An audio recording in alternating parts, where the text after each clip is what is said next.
I'd like to start with just a few words about our College of Agriculture and Life Sciences at Cornell University. And in this image here, you see right in the center, and for those of you on the satellite screen, right in the center, the word sustainability. And now this is a word that is used so frequently that I imagine its meaning may be somewhat vague. And then I point out the four sectors that are around the edges, so food and energy systems, environmental sciences, life sciences, economic and community vitality. These are the four priority areas in the College of Agriculture and Life Sciences at Cornell University. But back to that word about sustainability. What do we mean when we use the word sustainability? We mean we have hope for the future. Hope that is supported by our goals of developing and implementing sound strategies for effective food and energy systems that are consistent with protecting the environment and that provide economic and community vitality to improve life for the citizens of New York State, the U.S., and the world. Now, the statement up at the top, knowledge with a public purpose, reflects our mission of ensuring that our research, our teaching, and our outreach are relevant to daily life.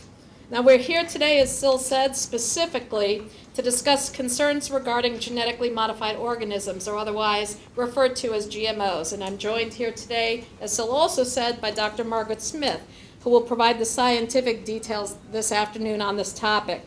But first, I'd like to describe very briefly global food system concerns that make this conversation that we're having this afternoon on GMOs resonate not only throughout the entire United States, but also in India and Africa and other points around the globe. Now, from many different perspectives and different sources, we've heard the prediction that world food demand is likely to double by the year 2050. The projected increased demand for food reflects two different and distinct elements. One is the projected increase in the global population from its current 7 billion to about 9 billion. Now, most of this increase is projected to occur in developing countries. But perhaps more importantly, in terms of the conversation that we're having today, is the projected increase in household incomes that we are anticipating, particularly in developing countries. Now, typically, we see as family incomes increase above subsistence levels, families typically begin to purchase what they perceive to be better, healthier food for their children. That's typically a top priority for families around the globe. And very often, this means an uptick in purchasing meat and milk for their children. So on this slide, you can see that the World Bank expects that the number of families in developing countries with incomes that are greater than our equivalent of about $16,000 a year from the year 2000, where they were at about 352 million, are projected to be about 2.1 billion by the year 2030. And above 16,000, that's about where people can start making purchases of more expensive food substances. And so you can see that this huge shift in family incomes is likely to have a very dramatic impact on food purchasing patterns around the world. So what will it mean to our planet to strive to provide food to meet the needs of the population's growing purchasing power? We will need to provide fuel and healthy and safe food and water for our global population while still protecting the environment. Now, agriculture is right at the heart of these concerns that I outlined here, with tremendous potential to make things worse or to help try to resolve some of these emerging issues. So now if we take a look at agriculture in the global context, we have had tremendous strides in agriculture, particularly since the 1940s. In 1940s to 1970s, the first Green Revolution, a period of time when we made tremendous investments in agricultural research in certain parts of the world. So some of the gains that we have seen within this period of time today, about 6 billion people on our planet have adequate calories. And that's up from about 2 billion people who had adequate calories 50 years ago. So you can see that huge increase in the number of calories that we're producing in our food system that's happened over this 50-year period. And you could argue maybe we've done a little too well in producing calories, in fact, for in certain parts of the globe. And so also in some parts of the world from 1940s to 1970s, investments in agricultural research resulted in huge gains in productivity that have produced for us, particularly in the United States, very inexpensive food. So now cheap calories, lots of calories, cheap calories.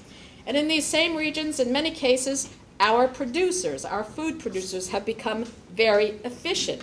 And so these efficiencies and these low food costs support our ability, for example, to live in New York City, where we don't have to think every single day how we're going to grow the food that we are going to feed our families. Now, right now, about 40% of our world's employment around the globe they're working in agriculture. Now, that contrasts with well less than 2% here in the United States, so you get a sense of that contrast. But if we look at the bottom billion in terms of those who are closest to subsistence level incomes, 70% of that bottom billion are working in agriculture. And that is, as I mentioned, essentially at the subsistence level. Now, when we think about agriculture, we have extremely high expectations, much higher for agriculture than I think just about any livelihood that I can think of in terms of what we expect agriculture to provide for us. We expect agriculture to provide safe, abundant, and affordable animal feed, human food, fuel, and fiber for our global population.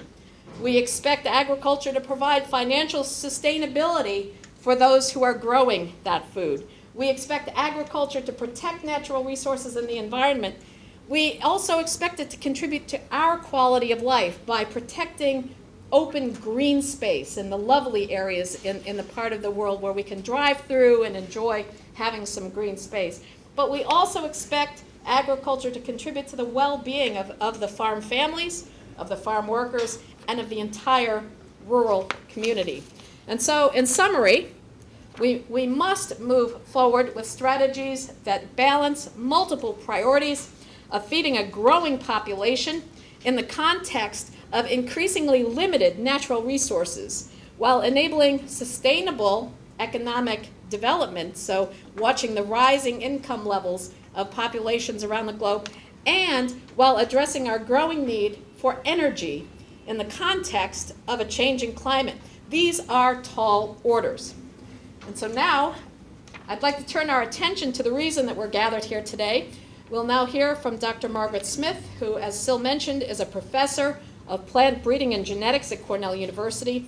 Dr. Smith developed sweet corn varieties that are appropriate for our climate here in New York State, and in recent years, she's done considerable work in developing specific varieties that are suited for organic farming operations. And she'll now focus our attention on really the broader issues that are focused on GMOs in our food supply. So please join me in welcoming Professor Smith.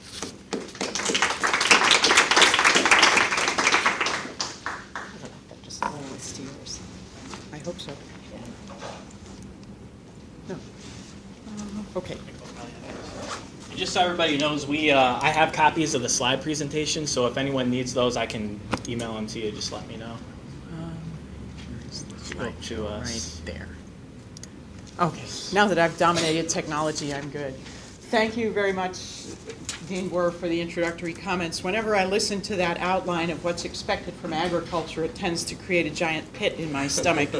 As a corn breeder, mostly field corn, little sweet corn, and some other things, I feel a tremendous responsibility to try and contribute to that, and it's a daunting task.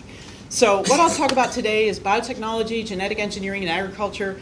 I keep a little collection of cartoons. This is one of my favorites, the genetically engineered apple-flavored bananas and the genetically engineered banana-flavored apples.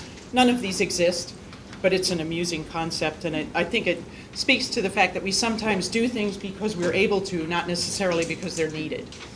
So I'm going to do a quick talk on these topics, a brief overview of genetic engineering, why the controversy, some of the questions and concerns, and embedded in that I want to especially call your attention to some comments I'll make on food safety and labeling because it's a very timely topic these days. Feel free to interrupt me, otherwise I will just yak along. I will run through a lot of the general overview and background pretty quickly because I think most of you are quite familiar with this technology. I speak to a lot of audiences who are less familiar, but I don't think that's this audience. So with that, genetic engineering. This is a subset of biotechnology. We've been doing biological things with technical processes for a long time. We've used yeast in brewing beer. We've used fungi in making cheese, biological organisms in technological processes.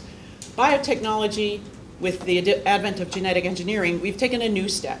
And this is a way to alter the properties of an organism, either by moving genes between organisms or modifying a gene that already exists in an organism. And that can include several things. It can include turning genes on or off. As you all know, every cell in your body has every gene needed to do whatever your body needs to do.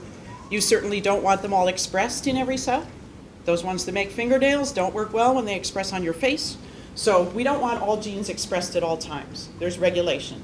That can be altered. Correcting a defective gene. This shows up very prominently in the news from time to time when people make attempts at human gene therapy. Those are attempts to correct what's perceived as a defective gene.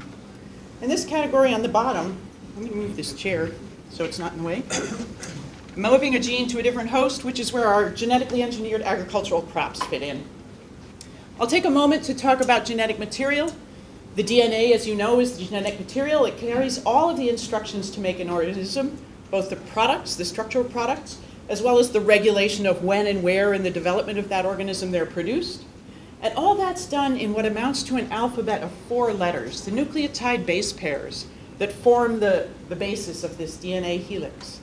So step back for a moment and shed all your cynicism and reflect on something that's truly marvelous about the natural world. Here you have a molecule that fits inside a cell that has an alphabet with only 4 letters that provides all the instructions for how to make an organism grow, thrive, reproduce. And that alphabet is universal. The same alphabet works for an amoeba or an oak tree or an elephant or a human or a bird. It's a universal 4-letter language that fits inside a cell for something which, if I asked you, even fantastic writers that you are, to write out longhand, we don't even have all the information to do it. And it would take encyclopedias to explain how you might create and reproduce something as simple as a yeast cell. So this is a phenomenal thing, this universal alphabet in this one molecule. This universality is exactly what allows genetic engineering to work. So when you take a little sequence of A, T, Gs, and Cs, those base pairs that are the basis of this molecule, you take it from a bacterium and you put it in a soybean plant. As the machinery of the cell reads along the DNA of the soybean plant, it doesn't come to a point and suddenly say, oops, here's some sequence from a bacteria. It reads right on through it as if it had been there all the time. In the same way that as you cut and paste letters in and out of, or words in and out of your documents, the next editor who reads it doesn't say, oh, look, they copied in the boring statement in here out of something else. It reads as if it had been there all the time. This is why genetic engineering works. I want to talk for a moment about genetic modification, GMOs. It's a term we use a lot, and I think it adds to the confusion. So let's think for a moment about what genetic modification means. I would argue that that's a process that dates back to domestication. This is the organism I work with, field corn mostly, sweet corn. This is its wild ancestor, teosinte, and inside each of these little branches of that head are 10 completely indigestible seeds. Some early agriculturalists had the idea that this would be a good food plant, and over the process of selecting for natural variants in this species, mistakes in copying the DNA, which happen in fact all the time, we ended up with something that looked like corn. Process of genetic modification. From that, different cultures in different places selected variants that fit their needs. Different people in different places selected all these brassica crops from exactly the same ancestral plant. Somewhere, some early agriculturalists had the bright idea that the minuscule lateral buds on this plant would be the right food to eat, and they selected for a type that had larger and larger lateral buds, and you ultimately ended up with Brussels sprouts. I don't know who thought that was the right thing to eat. It's an amazing thing. But one species gave rise to all of these, what we consider completely different vegetables. Process of genetic modification? Sure, by accumulation of accidental mutations, accidents in copying the DNA that happen to be beneficial to the farmers using those crops. Certainly we do a lot of crossbreeding, crossing one thing with another. I do this in my program to create new combinations of corn crossed with corn that would give us more useful traits. And certainly also varieties developed through genetic engineering is another type of genetic modification. But I go through this to point out to you that genetically modifying our crops is an extremely profound, long-term process we have been engaged in as a human species. And it dates back to the dawn of agriculture, where we started with this teosinte, which I couldn't make small enough to really be in scale with the corn, or you wouldn't have been able to see it, and ended up with corn. Is genetic engineering different? Sure. It's a different way to do that. It's a technique that's much more recent, but it's overlain on this very profound history of genetically altering our crops. When we call something a GMO, it suggests that it was natural and now we've modified it. In fact, if what we were eating were things that were natural instead of profoundly altered, for lunch we'd been having things that look like this: some teosinte seeds, which you can't digest unless you grind them, some wild mustard, nothing much nutritious there, a few wild grapes, and some little seeds off of grass that are pretty much invisible. So had we not genetically altered our crops for a long time, these are the kinds of foods we'd be eating now instead of that delicious stuff that's on your plate. So I find genetically modified organisms kind of a distracting term. It leaves many people and many audiences I speak to have the notion that our crops are these very natural things, and all of a sudden someone has tinkered with them. That could not be further from the case. And I think it doesn't help people's understanding of what actually is different about genetic engineering. So why is this controversial? When it first came out, a lot of the plant breeders and others said genetic engineering, oh, just a logical extension of what plant breeders have always done. But most people have no idea that anybody's been doing anything. So that didn't really help. And when a survey was done of the general public and asked this question, have you ever eaten a fruit or vegetable that is a product of traditional crossbreeding, and explained what the words traditional crossbreeding meant, 61% of the people in this country said no, and another 11% said they were not sure. This was in 2001, so it's been a few years ago now. I would be surprised if these numbers have changed dramatically. So the fact is that 2/3 of the people in the country don't think that anybody has done any breeding on their crops, fruits, and vegetables they eat, and another 10% above that aren't so sure. And in fact, unless those people have been gathering wild blueberries or wild strawberries or wild grapes, they have probably eaten nothing but crops that were modified through traditional crossbreeding. So I think we find this technology has become controversial because of the notion that our crops are so natural and suddenly someone's tinkering with them, and also because the products that are out there now don't really offer much of a clear benefit to consumers. They offer some advantages to producers, but not consumers necessarily, not direct enough. And some people did have issues and concerns about them. So what's out there now? Examples of genetic engineering. Oops, those both came up at the same time. The three main types: insect-resistant crops, which have a gene from a naturally occurring soil bacterium, Bacillus thuringiensis. It's been used as an organic insecticide for many years. The gene for the toxin was extracted from that and put into crops like corn and cotton to help control insects. Crops resistant to herbicides. There are many of these and more of them coming down the pipeline. The most common are glyphosate resistant or Roundup Ready. There are also a few other herbicides for which genetically engineered versions of resistance exist. And lastly, some virus resistant crops. This is a virus resistant papaya, and there are also some squashes that are virus resistant. This is pretty much it in terms of what's commercialized in the country right now, or in the world right now. BT crops, herbicide-resistant crops, and a little bit of virus-resistant crops. So with that as background, I want to turn now to some of the things that are questions and concerns for people. And I'll say a few words about each of these. They'll each be brief. We can do more in the conversation. Extent of use, environmental impacts, food safety and allergens, right to know and labeling, consolidation in the agricultural industry, and then I'll just close with a comment of belief systems that I won't say much more about it than that. So a couple quick graphs. This is from an organization called ISA. You can find a lot more data about globally who's growing genetically engineered crops in their annual publications. It just shows the increase in area since they were first released in 1996 up to, this is 2012. Clearly the biggest player internationally is the US, which is us right down here. After that you find Brazil, Argentina, India, China, and a few other countries, and the little tiny slice at the top there is the entire rest of the world. So production clearly concentrated in a few very large producing countries. If we look then at just the US, this is a lot of graphs, but you just need to take in the overall image. This is percentage of U.S. acreage of our primary genetically engineered crops, corn on your left, cotton in the middle, soybean on the right, percentage of acreage planted to a genetically engineered variety out of what we grow in this country. So the first of them were available in 1996. This runs up to 2012. And you can see that the adoption curve for all three of them has been fairly fast. Corn, we have some herbicide tolerant in the red, some insect resistant in the blue, and this big purple piece has both of those traits, insect resistance and herbicide tolerance. Same idea for cotton. Soybeans, it's all herbicide tolerant.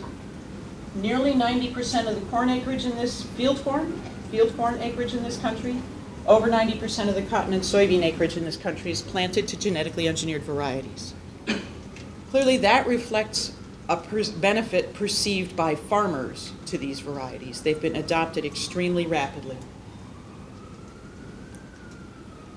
There was a recent study done by the National Research Council, published in 2010. I would commend it to you because they tried to look at all of the published literature and say, okay, what have been the impacts in this country of the use of genetically engineered varieties?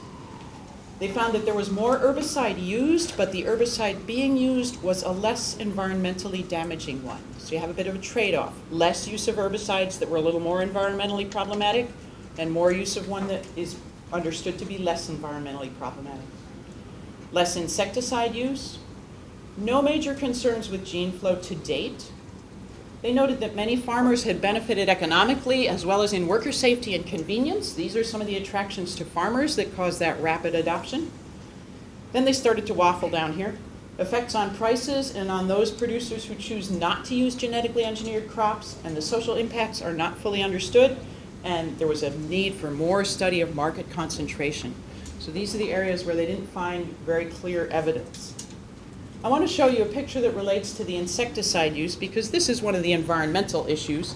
If you look at insecticide use per acre in the two major crops where Bt genes are being used, the curve on the bottom here starts at 0 in 96 and goes up is the rate of adoption, percentage of acreage planted to Bt corn in this case. This is the pounds of insecticide used over that same period of time on corn. And you can see a similar sort of relationship with cotton, increasing use of the Bt cotton, and after some jumps, a significant decrease in insecticide use.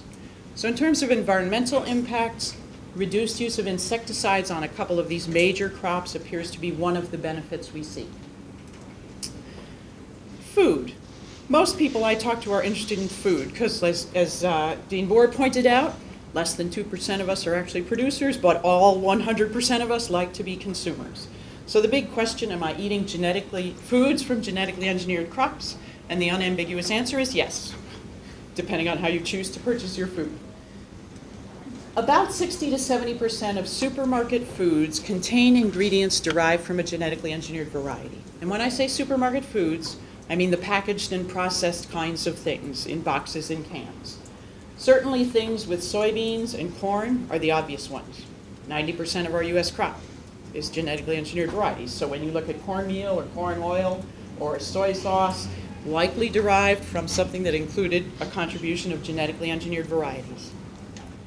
Then there are a whole slew of products. This is a fun exercise. Go to the grocery store and see if you can find a packaged product that doesn't have somewhere in it something derived from corn, soybean, or cotton. It's very difficult to do. So there are all sorts of products that have soy or corn derivatives in them. But if you actually look at the fresh produce, there's almost nothing there that's genetically engineered. The two I mentioned were papaya and squashes, and there are some genetically engineered commercialized varieties of those. The papaya, you could probably get on the West Coast because it's grown in Hawaii. We don't get our papayas over on this side of the country from Hawaii. And the squash has only encountered a very little bit of adoption. And similarly, the Bt sweet corn adopted at a very small level at this point. So yes, it's in the grocery store. In this country, we go about food safety assessment through a principle called substantial equivalence. And what that means is that the new product of a genetically engineered trait is evaluated very thoroughly in the same way as you would evaluate a new food additive or a new dye or a new something you're putting into a food product. You look at that individual product very thoroughly. In terms of its presence within a food, an actual crop or product, we operate by substantial equivalence. We compare a genetically engineered soybean variety to the typical non-genetically engineered soybean varieties and ask whether the composition and content of all of these things we know to be nutritionally important is any different between the two. If it is not, they are considered to be substantially equivalent. Safety testing on these genetically engineered crops is required only if they're not substantially equivalent. In other words, the genetically engineered variety somehow differs in one or another of these factors we know to be nutritionally important. New antibiotic resistance markers, thankfully we're moving away from those.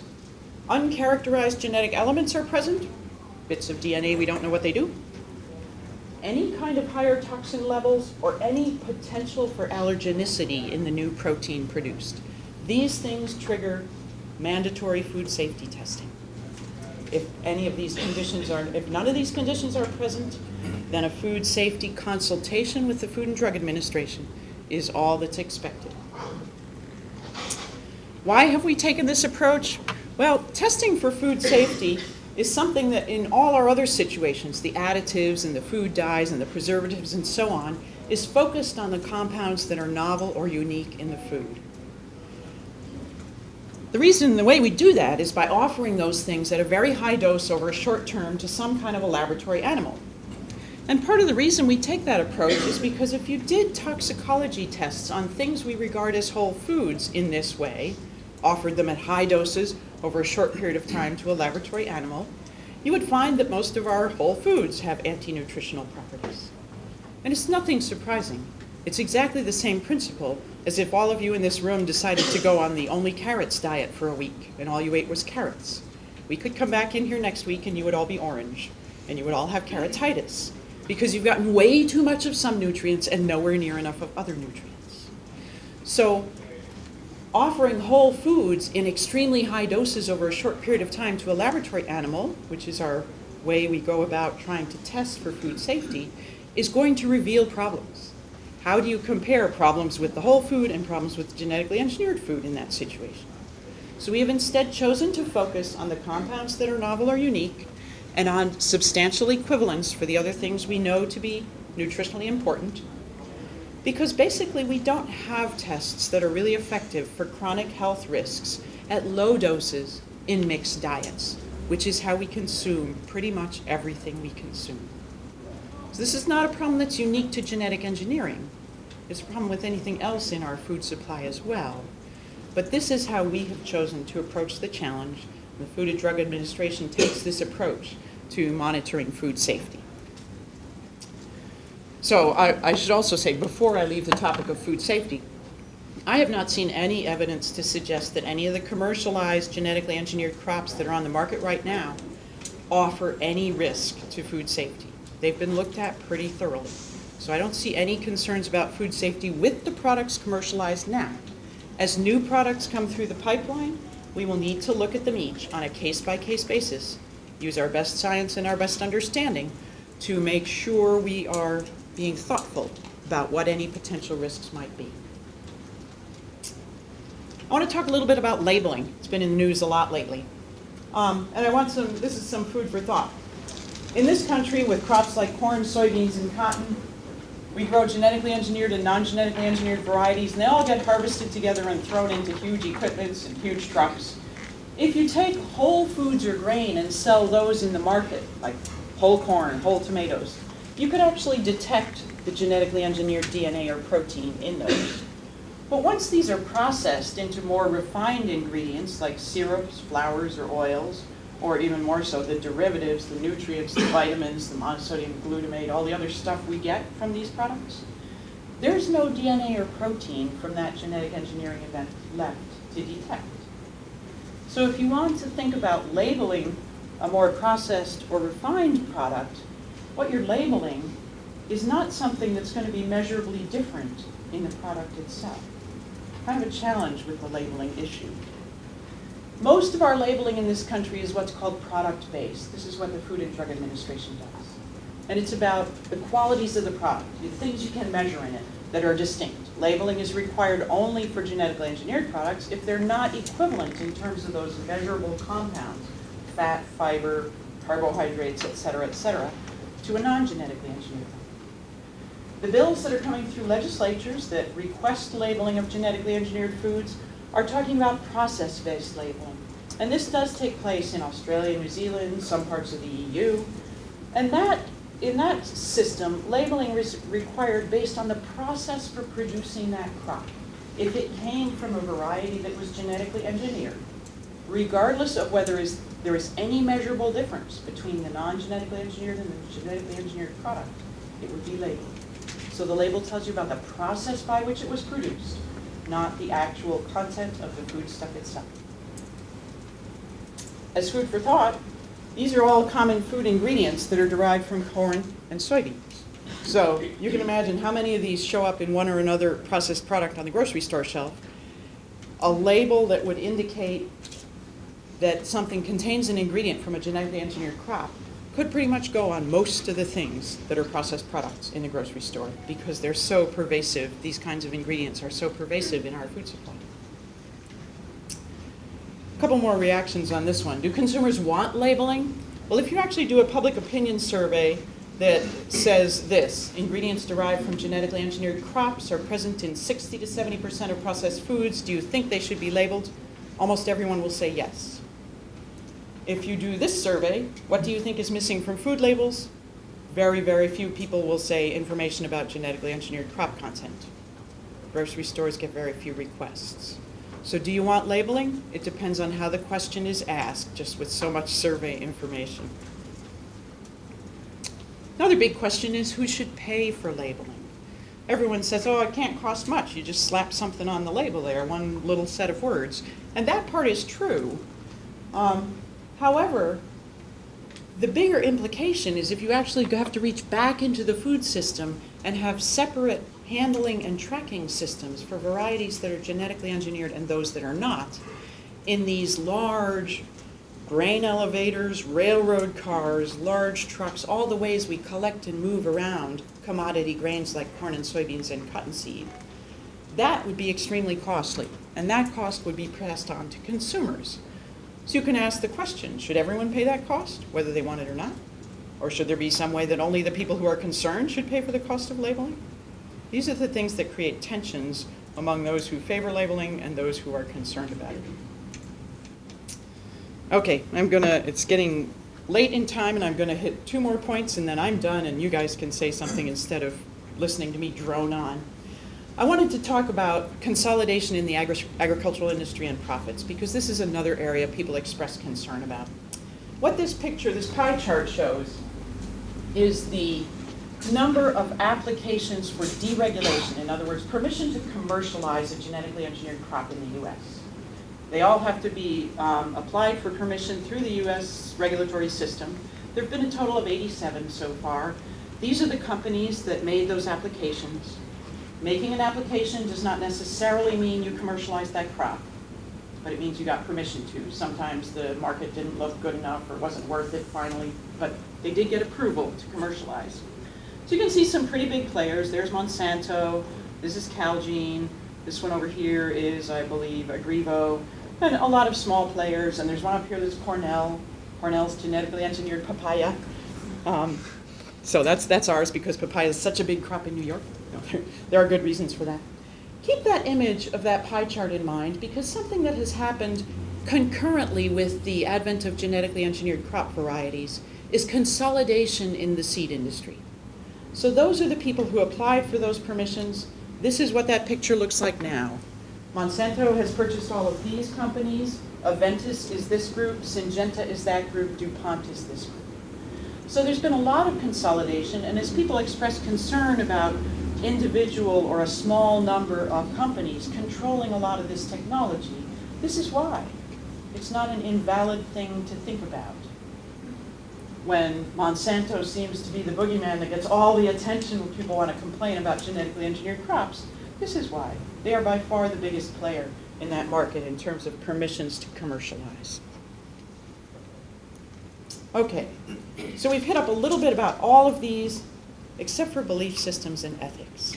And I left it on there, even though Ellen told me to take it off if I wasn't going to talk about it, because of the following. Some of these are things that we can address as scientists. We can study how widely used they are, their environmental impacts, their food safety.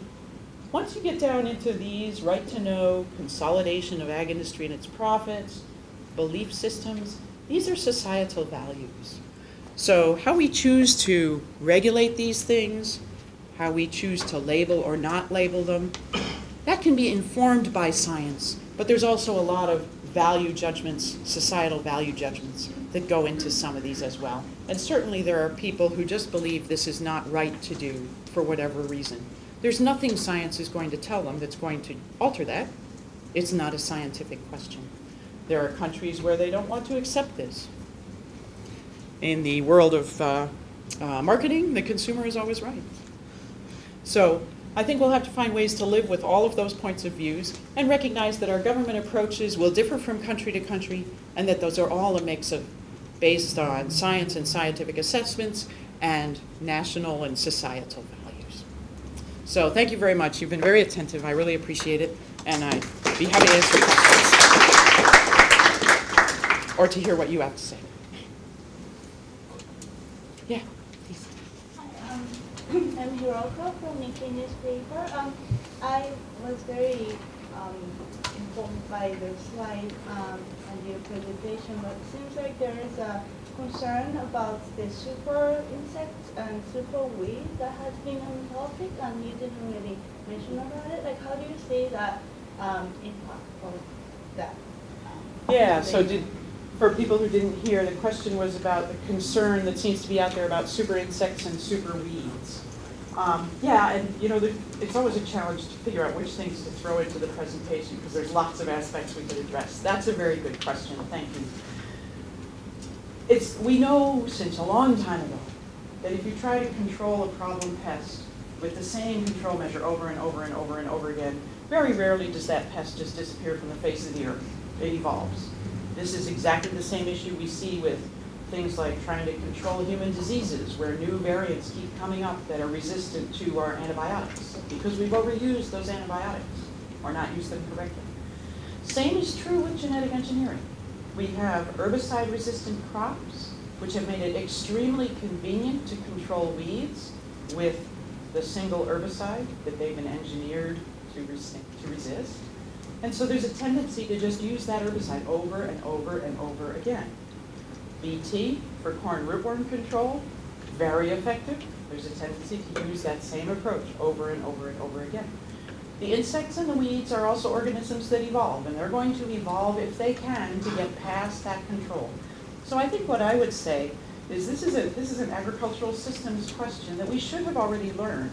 We've learned a lot about integrated pest management that says exactly that. You shouldn't use the same control measure year after year. We have to remember that these are pest management tools too. And unless we can rotate, switch, use different approaches to control these things, we will see the evolution of weeds and insects that can overcome them. That is sad in many ways. One way is that you have here a very, very strong tool that will be lost to us. And then we have to come up with something else. That's, perfect analogy to the antibiotic example. We had excellent antibiotics. They don't work anymore for certain diseases. That's a big problem. So that's one side. The other side of it that's particularly of concern to the organic industry is that the organism from which BT was derived, Bacillus thuringiensis, is used as an organic bacterial insecticide. It's one of relatively few tools they have. So if we overuse BT crops and insects become resistant to that, the organic farmers will lose the effectiveness of a tool that they have had for control of insects. So I think it all goes back to needing to take an agronomically smart approach to agriculture. These are not things we don't know. We just have to remind people that this tool is not a silver bullet any more than any of the others are.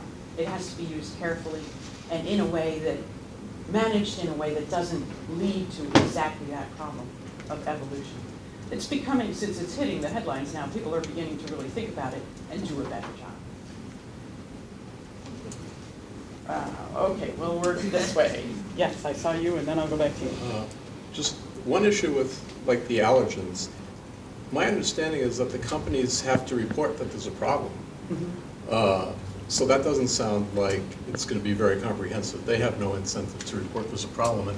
And isn't there a greater chance of a problem when you're just shooting a gene in from a very foreign source that's sort of like rippling through that genetic system, rather than through the normal process of crossbreeding and so on, where the development's much slower?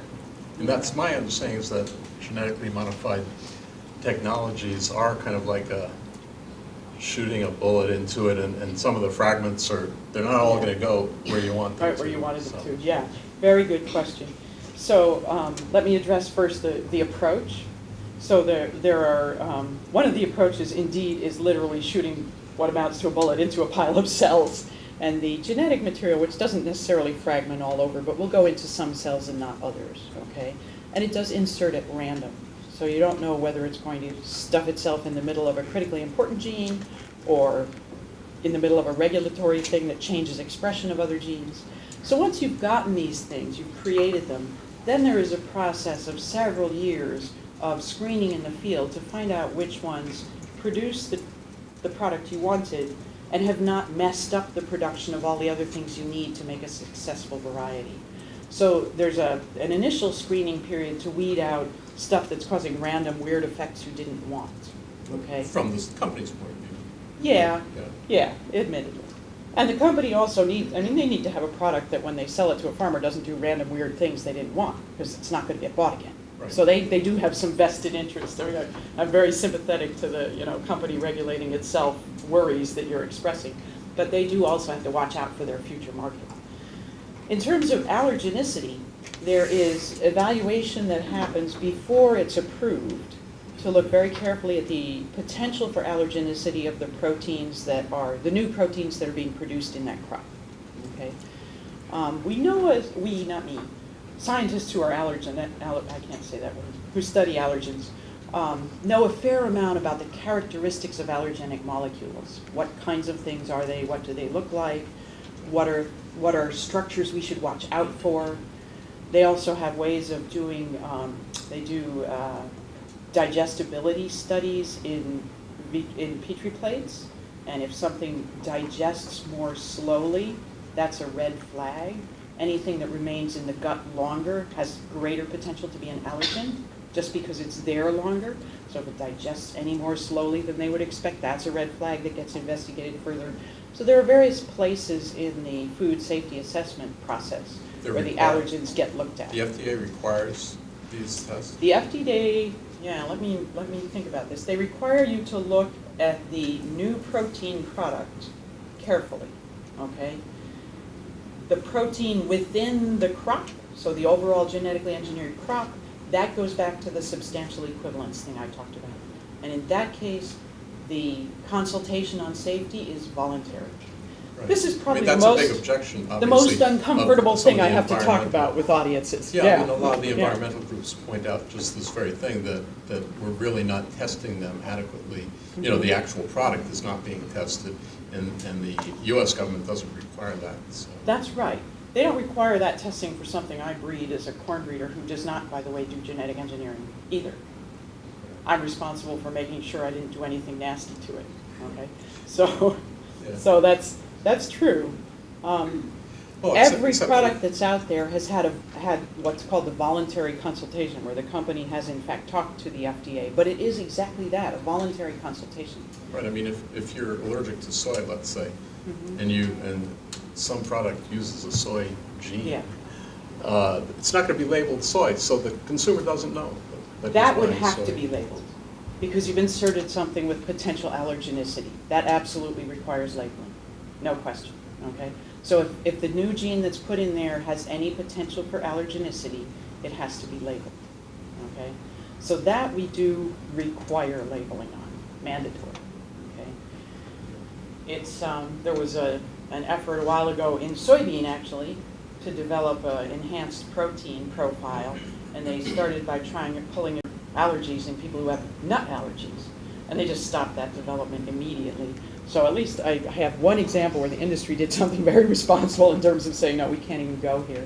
I think it would be extremely risky because, as you point out, somebody who has an allergy to nuts is not going to think they have to worry about soybeans. And who's going to necessarily read that label carefully enough to pick up on that? So I think that's one that people are, industry is very hesitant to go there. So, at the same time, I'm really sympathetic to this, regulate yourselves sense to the rules. There is a fair amount of rigor built into the protein product that's new, and that's evaluation and requirements about when it must be labeled. The rest of it, as in the context of the whole food, that's why I said that thing about how we test whole foods. It's very complicated. Offering them at a high level, short-term diet is not going to tell us much. Just one brief follow-up.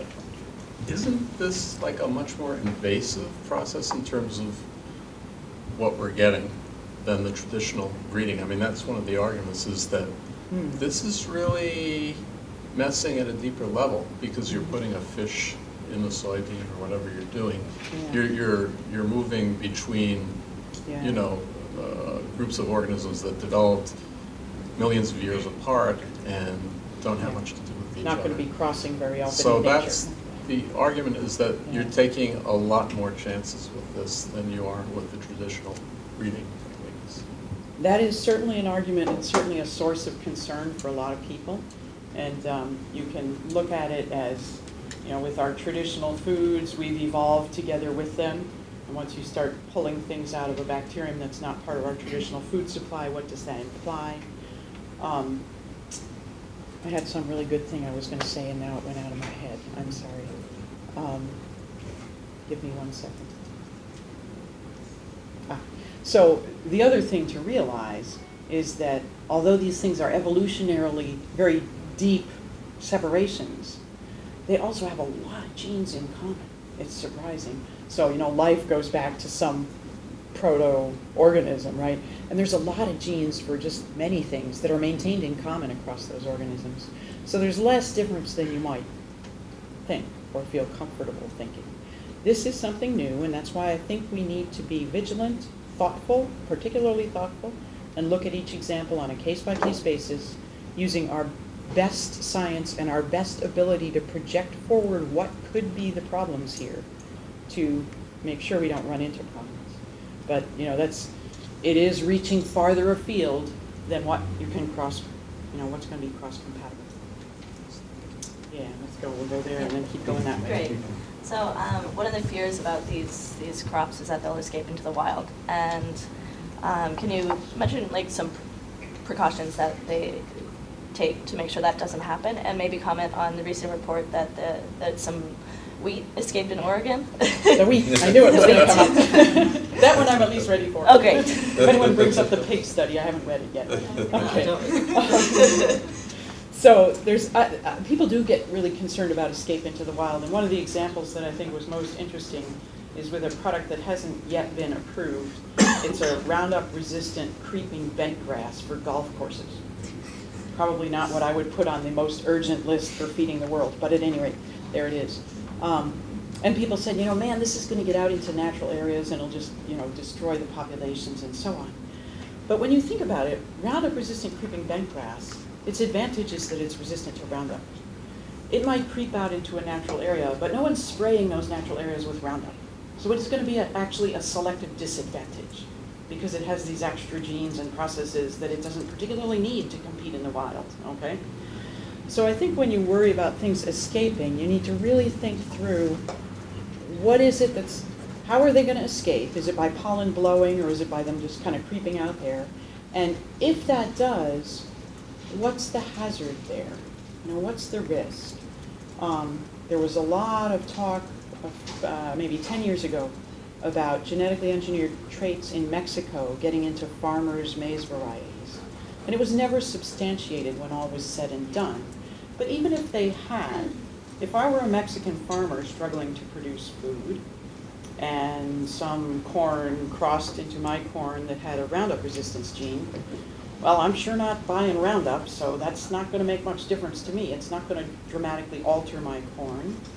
A gene for BT, If it gives me a little insect resistance, that actually might help my corn survive. So it's a, you need to think about what the implications are. That's within cultivated crops. Escape into the wild, I would just say that most of our cultivated crops are notoriously awful at competing in the wild. And they don't make it, they need us to really tend to take care of them and keep the weeds away and carry their seeds forward from year to year, because otherwise they're just not very competitive. We've actually selected in the domestication process against that, okay? We've selected them for things which make them less competitive. So I'm not very concerned. I mean, I think we need to ask that question as many other questions with each new product that comes up. I'm not particularly concerned about it. I'd be more concerned with the Roundup resistant creeping bent grass, which creeps and crosses with a lot of other grasses, that we're going to create a whole series of things that are weed problems, to go back to your question, that weren't weed problems before. We could control them, but now they have Roundup resistance. So there are reasons to be concerned. Escape into the wild is probably not one of them. The wheat study, specifically. Oh, the wheat study, yes, I'm sorry. So yeah, this wheat showed up. As far as the, I'm not sure how. And I think the fascinating question in that is how. It's a few plants at this point. Used for a while? There has never been a commercialized genetically engineered wheat approved for commercialization. So we'll say that right at the outset. It was field tested back between the late 90s and I think around 2005 or so, somewhere in there. I should look up those numbers to be sure, but it was about then. It was field tested, and then the company decided not to pursue it. They stopped the testing program. That was the end of that. Now, how many years, 8 years later, suddenly these plants pop up. And the big question is, where did they come from? Were they things that were in the field tests that somehow a few seeds got dropped, or a bird carried a few seeds somewhere, or a mouse, and they survived for those 8 years somehow? That kind of goes against what I just told you about survival in nature. I find that hard to believe. Was there perhaps a accidental mix-up in a seed lot, in the seed production or marketing process? That seems more possible. Did somebody have some stuffed in their back pocket and go throw them out there? There are many possible explanations, and I think the really interesting question that we may never know the answer to is, how did they end up there? Because what that will tell us is there some aspect of our regulatory system that was not good enough, that failed, or was this just some deliberate thing that somebody pulled them at, which, we are the aspect of our regulatory system we're never going to be able to make foolproof, right? So is that it, or is it really some other aspect of our regulatory system that failed in that case? So far as the most recent press release from the U.S. Department of Agriculture, they're looking into it very thoroughly, and they did a lot of testing of other wheat lots and seed lots and so on, and have not found any other evidence of it anywhere else. So it appears to be confined to this relatively small number of plants in one field in Oregon. So that's what I can tell you so far, because as far as I know, that's what's known so far. Yes, we're getting there. So, from what you said, it sounds like we pretty much genetically engineered plants to be more disease resistant.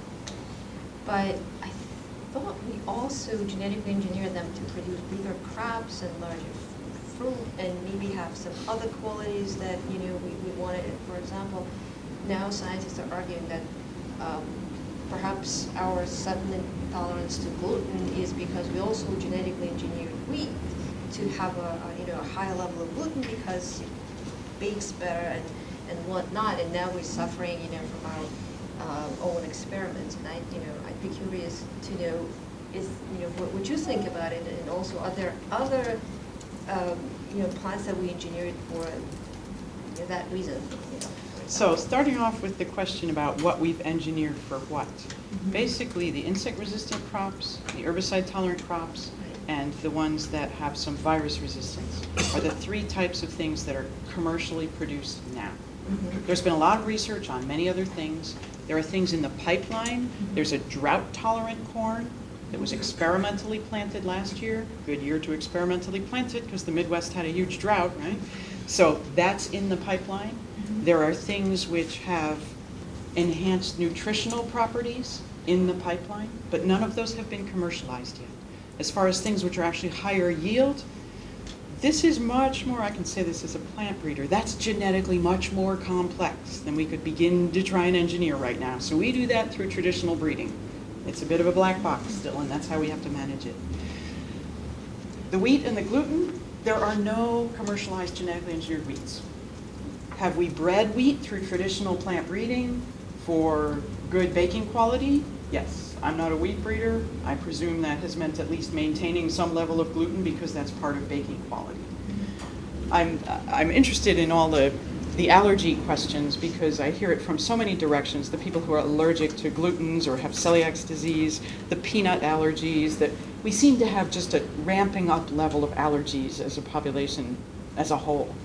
And so the interesting question to me is why? Is it more? Is it just that we keep better data? Is it that we know about it and try to accommodate it more? I mean, my kids go to school and there's, peanut-free classrooms and peanut-free tables. I went to school and everyone had peanut butter, right? There were no peanut-free tables. So this has changed. It's shifted dramatically. The gluten allergy thing, I've heard from several sources, it's genetically engineered wheat. No, there is no genetically engineered wheat in any of the food we are eating, okay? So that's clearly not the issue. It could be something we've done with the wheat through traditional breeding. It could be we've elevated gluten levels. I don't know. I would have to go back and look at data about that to be able to answer that question. It could be simply that there's more and more wheat in our diet. One of those old Greek philosophers said the dose makes the poison. Ellen told me this morning she ate a jar of peanut butter every day and became allergic to peanut butter. So I'm revealing all your bad secrets. Sorry, Ellen. Now you've been outed on that one. Well, I have a good colleague who lived in the Philippines and ate shrimp every day and became allergic to shrimp. So, do we have so much wheat in our diet that it's become a more prevalent issue? I'm not sure. I really don't know. But what I do know is it's not genetically engineered wheat because people aren't eating it. So I was going to ask about the pig study, but... Oh, darn. Yeah. I just heard about it this morning, but I haven't read it, so I feel like I can't really legitimately say anything about it. Okay, could you comment then maybe on the Seralini corn study? The rat study. Yeah, so, and then sort of corollary to that, anytime I read an article about GMOs that's not complete, that, deals with the science, I get like a million comments telling me that I'm a Monsanto shill or something. I can relate. Yeah. I've never gotten a check from them ever. As a scientist, like, how do you deal with the bad, and they are bad, studies out there? Yeah. And also the vitriol that I imagine. Yeah. Well, I guess, so I'll answer that first at some level, which is I try to provide as balanced information as I can about what we know, what we don't know, what the science says, what issues are not ours as scientists to take hold of. So usually if I give a talk in a public audience, when either there's people from both sides saying thank you or people from both sides throwing rotten tomatoes, I know I've succeeded because they're both unhappy. So it's a question of trying to actually say, look, there are things, like with any technology, there are things we don't know. There are things we do know. There are things that we're going to have to wait and see. Here's the best information we have at this point in time. The Seralini rat study, I looked at that one quite carefully because the images are dramatic. These pictures of tumor-laden rats on the front cover of all sorts of things, and it's very alarming to people. I completely understand that. But what I would say with that study is you have to be able to look a little more into the science behind it to know whether it's valid or not. And I would say this just as much about an industry study as I would say it about a Seralini study. You need to look into the science behind it to see whether it's valid or not. When you start with a strain of rats that's tumor forming, that's what they were selected for, and you say, look, they form tumors, okay, that's a problem right there. The numbers of individuals, rat individuals vary just like human individuals vary. We wouldn't dream of reaching a major conclusion based on a human study that had 10 or 20 participants. Way too few. So you need a large enough sample. You need to be looking at the 50 or 60, not the 5, 6, 10, 15. So not enough. Another thing, if you look more closely at it, is that even in the control rats that were fed normal maize, there was unusually high mortality before the end of the study. That should tell you that there's something wrong with the experimental system right to begin with. If your controls are not healthy, what are you comparing to? So there are a whole variety of problems with that serologic study. And it's the difficult part for somebody who's, I mean, I'm not a toxicologist, so even I have a difficult time teasing this apart, but for somebody who's not in the science of genetic engineering and animal studies, it's even that many more steps removed. What is it you should look for? So I guess what I would say to people more broadly is, we need to look at each of these studies carefully, figure out what its credibility is, look at the weight of evidence from other scientists who have either tried to replicate it or pointed out what the problems are. It's a scientific study, so a scientific assessment of its validity is the appropriate one. And I think we need to be able to pay attention to those. That said, I would also say I think that we do a lot less, and this goes beyond genetic engineering, we do very little about evaluating the unintended consequences of things we develop. There's no funding to do that. Who wants to do it anyway? We develop things because they're going to do something we need done. And looking at the unintended consequences is kind of an afterthought in any arena. We do need to do some of that.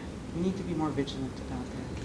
And how to get that done, I don't know, because it's not something that's readily fundable. So, I commend them for trying to do the study. There needs to be a much better study, a much more compelling and well-done study to ask any of those questions validly. Yeah.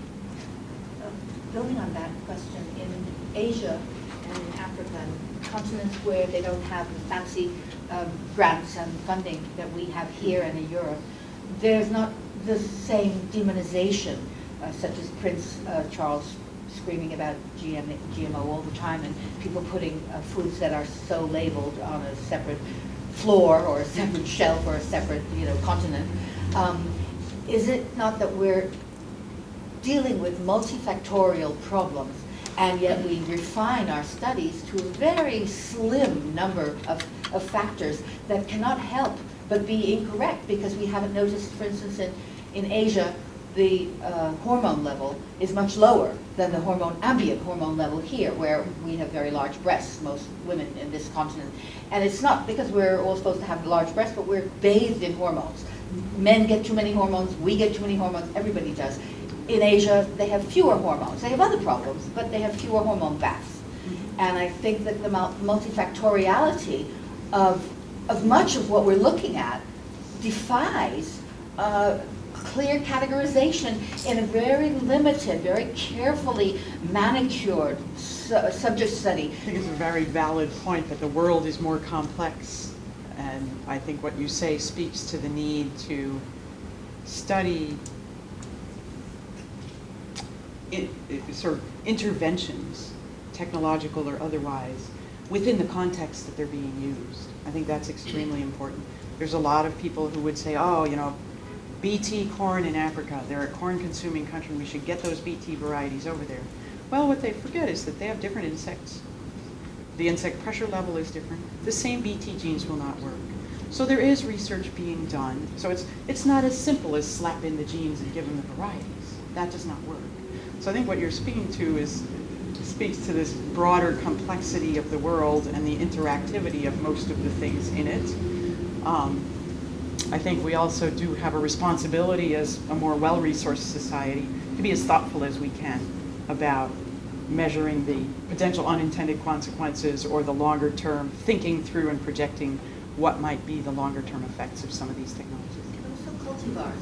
When we get cultivars from one continent that we haven't had yet here, when kiwi was introduced, or when blue oats are introduced, or dragon fruit is introduced, there may be things that are naturally, quote unquote, naturally in these new cultivars that we are not prepared for, but because it comes from the ground and we think, okay, fine, it didn't come from the lab. But things can eventuate even though these cultivars, come fresh out of a tree. Mm-hmm. Yeah. I mean, anything new is going to have its new dimensions in our food system, and we need to watch out for those. Yes. Did I miss somebody? From the policy sort of angle, do you think we touched on the allergenicity thing, testing issue. Do you think there are certain things in a regulatory scheme in the U.S. that could use some improvement or changing? Yeah. And there was that recent provision in the budget, people call it the Monsanto Protection Act. Yes. And it did seem like that was like, it didn't seem like it was very well described in a lot of news articles. And but it did, from my reading of it, it did seem a little problematic in that it does sort of automatically like, reverse or like counter a judge's decision. Yeah, I think that's problematic. I guess what I would say is, if there were one thing that I encounter that makes audiences really uncomfortable, it's this question about the voluntary consultation about food safety. Why don't we at least have a mandatory consultation about food safety? They all do it. It would feel much better to tell people, yes, they're required to do this. It wouldn't really require more resources. So I think there are some things like that that would make the anxiety level less. It would serve well the credibility of our regulatory agencies. It's not just the industry sort of saying, oh yeah, we looked at it, it's fine. But they actually do have to come and show some data to some scientists trained in the subject matter. So I think there are a few things like that that could be useful. And do you have any thoughts on that provision? On which? The Monsanto Protection Act? Yeah, I was not thrilled that was in there. That would not be my choice to do that. Are scientists even allowed to test Monsanto's proprietary seeds? Is that a problem? That was a problem. There was a big group of particularly public sector entomologists that raised that in a very public way as, wait a minute, how can we do our job effectively if we can't even test these things?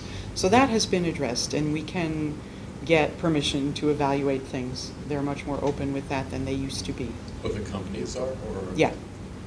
And you have to sign agreements that say, here are the things I'm going to evaluate on this, and they say, yeah, go ahead, here's the seed. But so far, in terms of federal regulation, there's nothing requiring them to. No, I don't believe there is. And I finally remembered what else I was going to say to you. So I'll throw that in before Syl throws us all out. You were talking about this process being very random of shooting genes into plants.